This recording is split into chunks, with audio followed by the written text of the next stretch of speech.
In education, keep up with artificial intelligence. Let's find out with today's special guest, Niki Skene.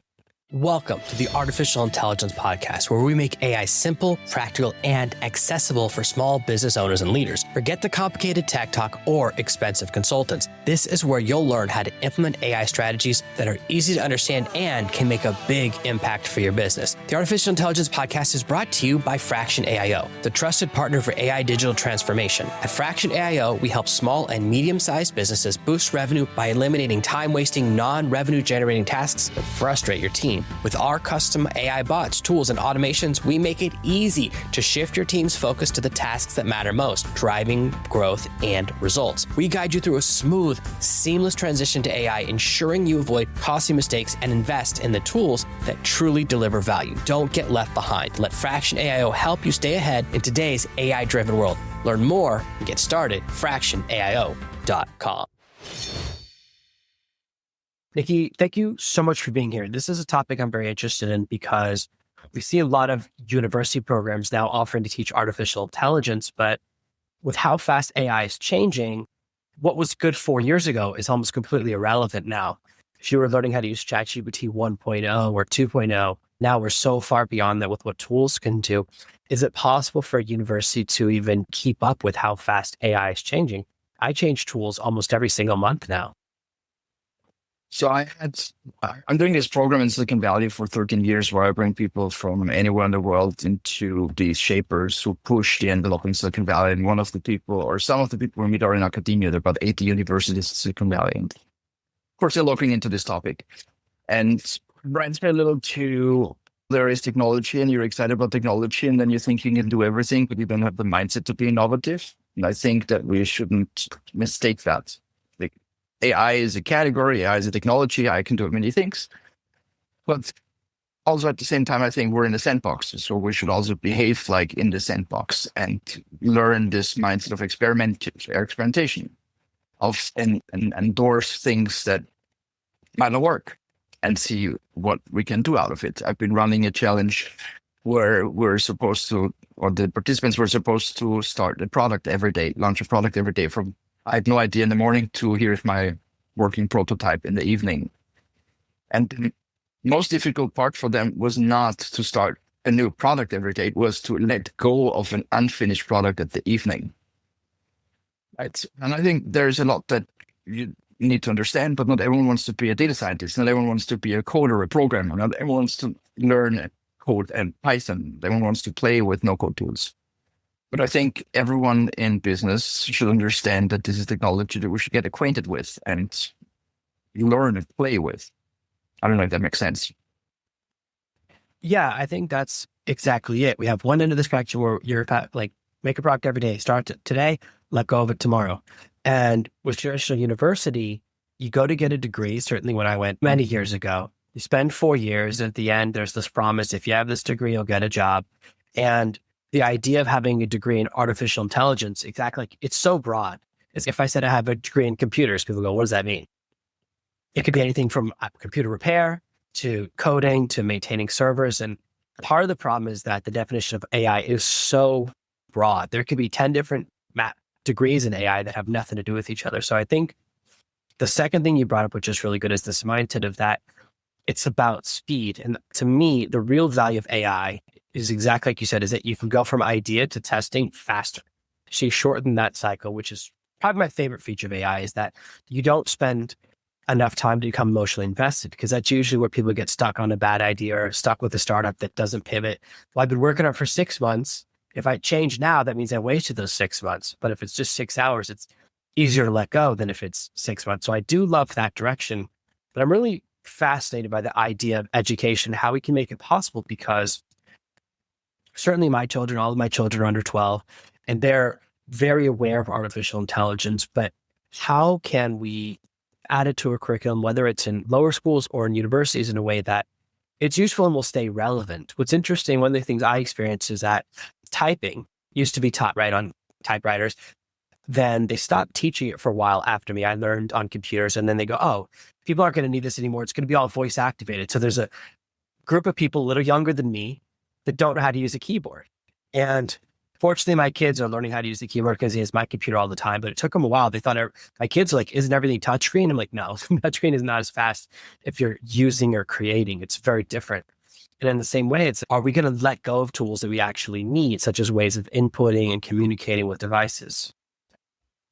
So I think that it's so fascinating what you're touching, because you're opening up an inverse funnel with so many directions you can go. One is the keyboard is not intuitive. We don't think in Q, W, E, R, T, C, Y, or whatever, right? It's not the way the humans think. And yet and computers don't think that way either. So we found this interaction between, this is not how we think, this is not how computers think, but both understand each other through the keyboard. And that makes a lot of sense. And now with the transformers, we have the same situation with technology, right? You can talk, the technology understands each other. You can talk to the technology, whatever interface you're using. But I think what we need to learn is that we can actually not talk to technology, and the technology can talk to each other. We don't need to know it. We understand each other because we have a language in common. English is not our first language, but we have this language in common, so we understand each other. And that's what you can do with technology now. And I think that's fascinating. The question is if university is not a little late to introduce it to this mindset, because it doesn't matter if it's a keyboard, if it's a touch screen, if it's voice, if it's blinking your eyes or whatever it is. That part is just technology, and that will be always be updated. But if you sit your butt on that part, you'll be outdated in 4 months. What you want to understand is, now I can talk to technology. Now I can interact with it, and it will throw back, and it will be an interaction, and that will lead into new output. Yeah, I think that one of the challenges of university is that it takes so long to develop a program, get it approved, get it added to the curriculum, especially with computers. When I went to university in 2000, 25 years ago, I wanted to get into computers and websites, and they're like, great.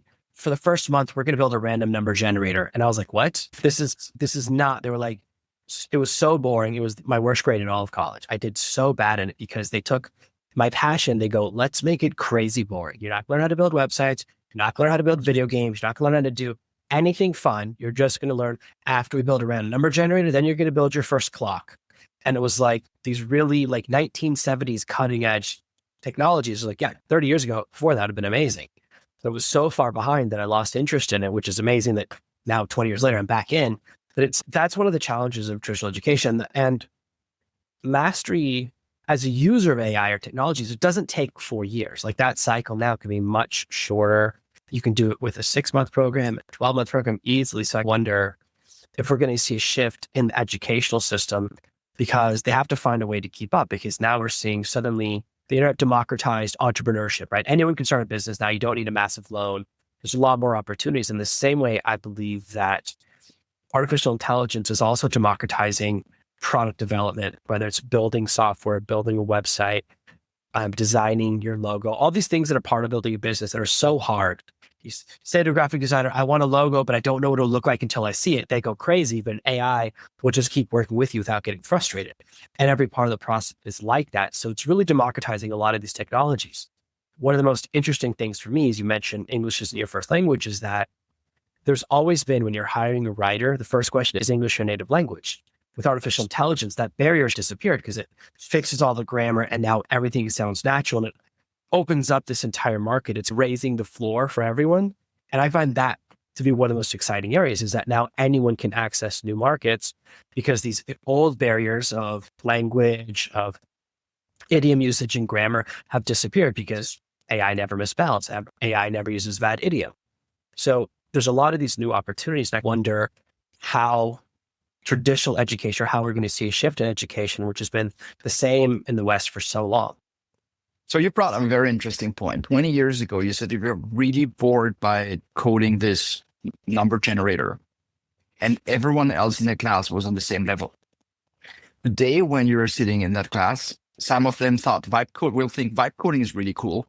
Some of them will never heard of any of this above. Some of them will say vibe coding is lame because it's fake and it's not real, and you can't do this. It just produces trash code. And you will be sitting in front of the same, like this completely diverse audience. And then where do you start with? Let's program an app that says hi when you open it every morning. Someone was like, wow, this is cool. I can do this. I was like, are you fucking kidding me? So you don't have the same level of understanding, expectation, and curiosity. Or curiosity maybe, but understanding, expectation, and level of knowledge on the technology. So what are you teaching them? And I think the future role of education is to manage curiosity and not teach curriculum.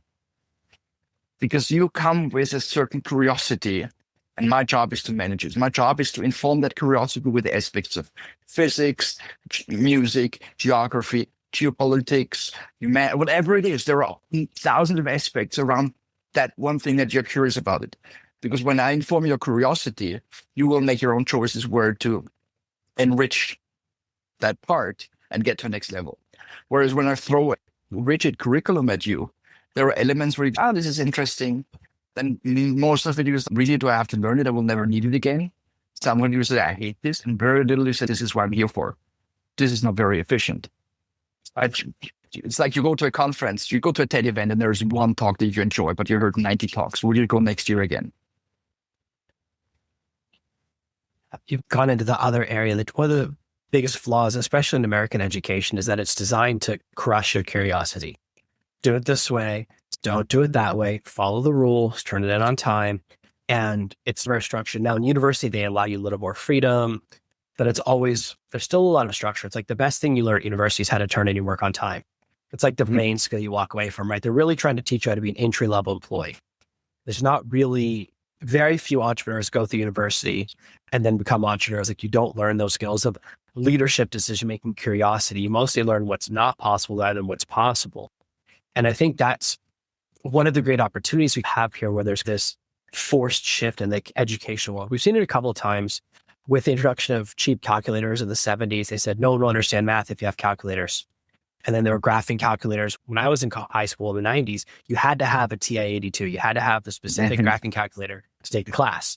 And then they have the same thing with cell phones where they were like not allowed and then mandatory.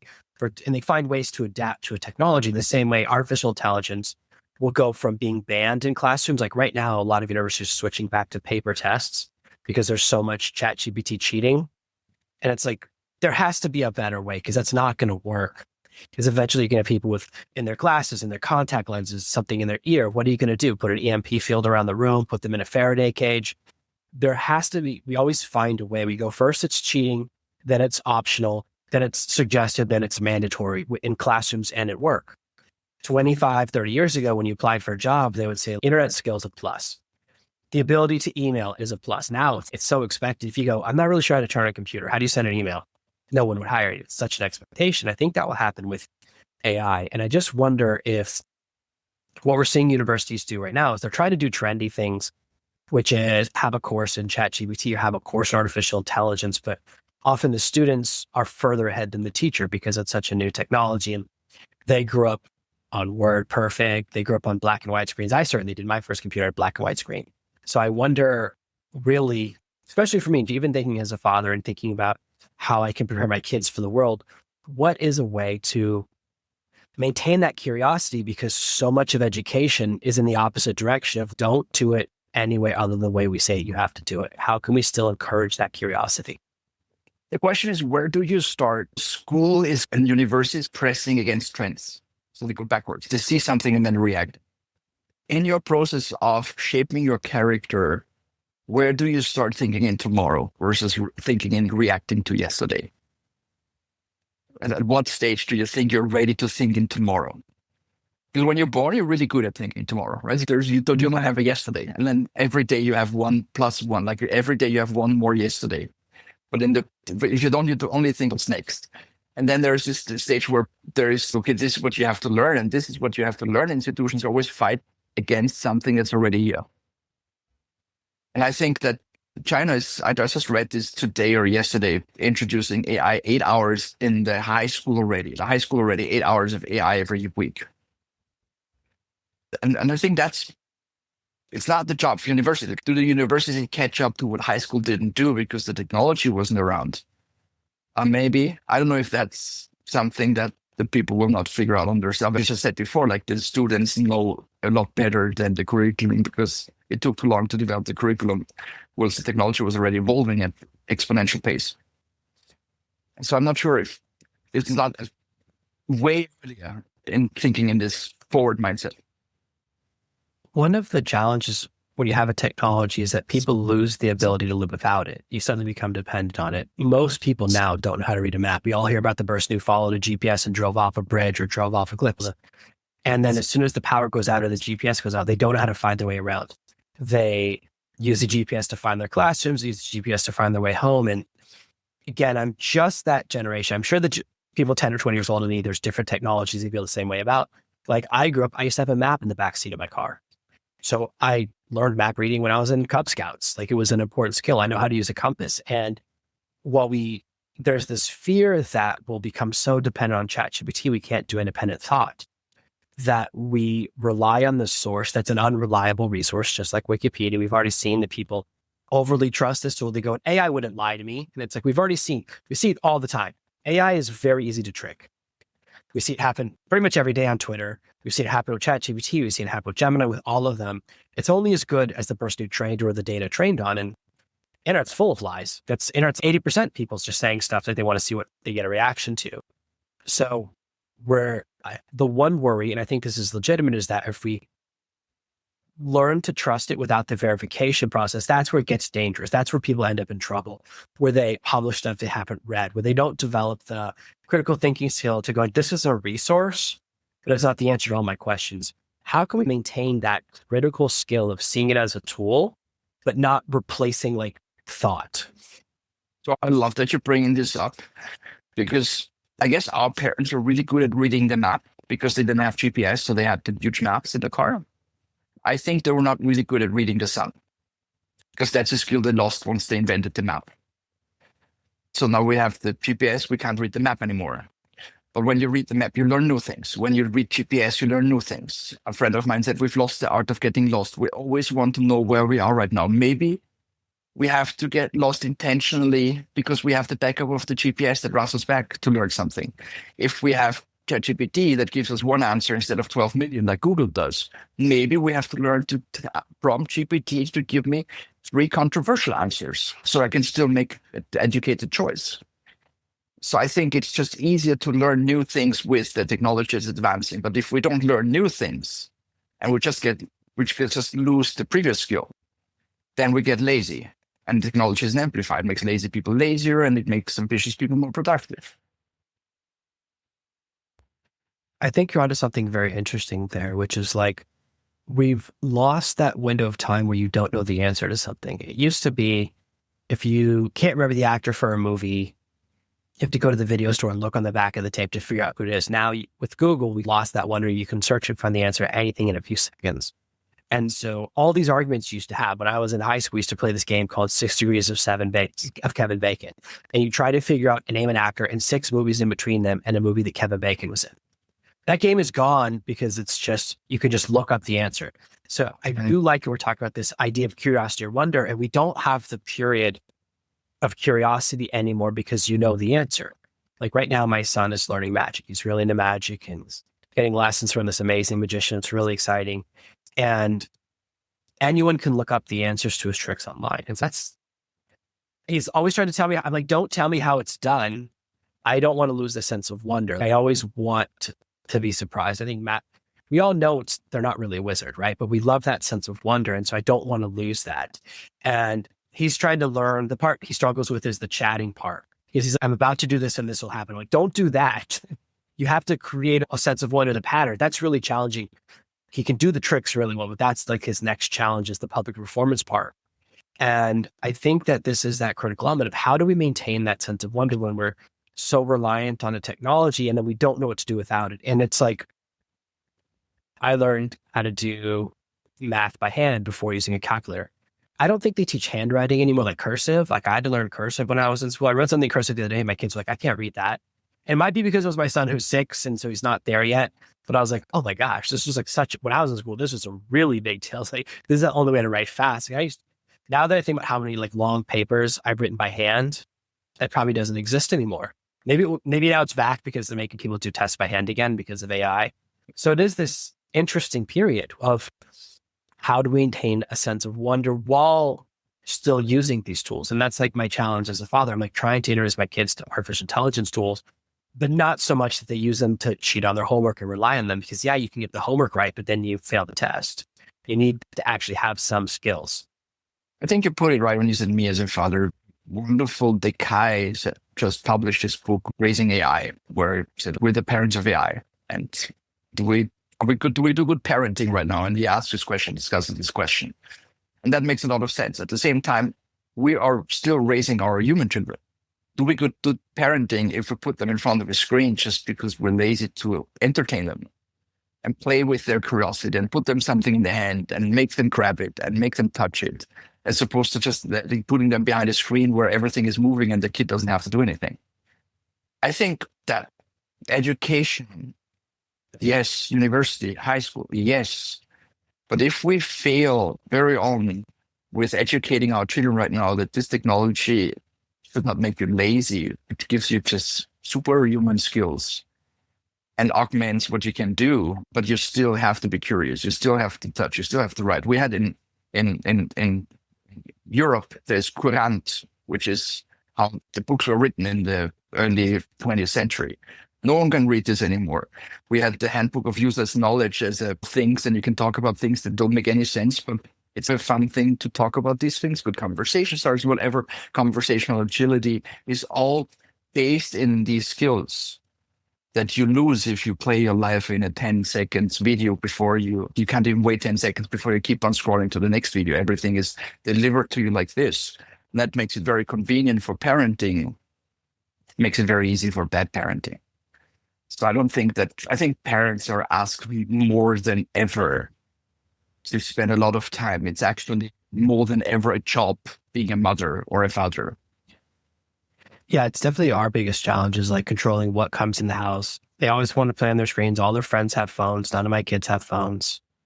I bought them all phones that were just buttons. Like the first cell phone I had, I was like, hey, if there's an emergency, you can call me. There's no screen. I'm like, yeah, it's a phone. It was like $6 each. It can solve. Did not like that.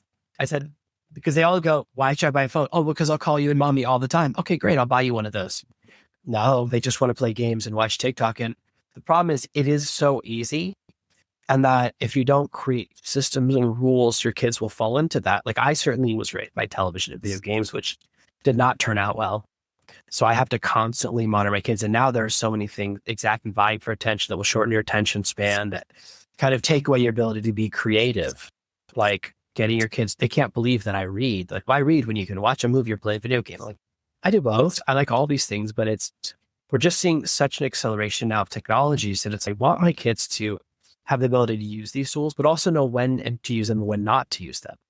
I think that's probably the most important skill, is to know when AI has the right answer and when it's not, when to use what AI tool or a different tool. And there's still this element of decision-making and problem solving and curiosity that we don't want to lose, that I think we might accidentally outsource all of our decision-making to artificial intelligence, people doing it. Whether it's falling in love with an AI, it's already starting to happen. Whether it's like having an AI tell you which decision to make, which outfit should I wear? Who should I go out with this weekend? What should I do? We're outsourcing the most important part of our intelligence, and it causes this atrophying or this inability to make future decisions, because we don't grow from the easy things. We grow from the hard things. It's adversity that strengthens us. So it is this really curious time where, as a massive user of AI and advocate of AI, but still it's not AI all the time. Like I don't use a voice AI. I don't use Alexa. I don't use Siri. I don't use any of those tools. I don't have a speaker in my house that I can shout to. If my kids want to talk to me, they have to walk up the stairs. I'm on the 3rd floor. We still keep some elements of organic because we don't want to lose our humanity, but it's a very challenging time. Also, the pressure from their peers makes it hard, because then you're just a bad father if you don't allow them what their other parents, their friends' parents allow them. I totally get that point. It's hard. It's difficult. I'm a little more optimistic about the AI relationships. I think it's just so new that it's like the pendulum, we go into extremes. But you're seeing more and more on social media that people say, I don't want to read a post if it's written by AI. So I want to have that human connection again. So I think it's going to be more crazy until it bounces back. But I don't see this as an end game that we will have the relationship with the digital avatar. But as you said before, what did you do when you were a child, when you explore? I was sent to the forest because my father thought the forest is the best playground. Today, mothers don't send their children to the forest because they're scared that they come home with a broken leg. Like they're so scared of everything that's out there is danger. And so they rather put them in front of a screen because that wouldn't hurt her legs. You can combine this. You can send them out there in the forest with a augmented reality app and task them to come home with 5 plants they haven't seen before and name them and combine these worlds. And that's beautiful. And there's so much you can do with and understanding that what we've learned or what we had, the options we had weren't so bad. You don't have to replace them with the options they have today. We can merge them, we can bring them together, and then something beautiful can happen. I think you're right about the pendulum thing. I think we may see a swing where people go, everything on social media is AI. I'm going to get off social media, which I think is a good thing. To more human interaction, more talking to person. It's like the only way to know you're talking to a person is to talk in person, face to face, shake a hand so you know it's not a robot. And I think that we might see a big shift. We saw the same thing with music where now it's all about the live experience. It's about the concert. You want to be there in person. It's the only way to really experience it because once it used to be you make money from the albums, that's over because of technology. So we've shifted to like in the 1800s, how did you make money? You went from town to town playing music. Now we've gone back to that. So we may go back to something where we use AI for work. I use AI for work and then I'm not working. I don't use it. I never have the sound on my phone. I never have the vibration on. It's like, it's never really an emergency.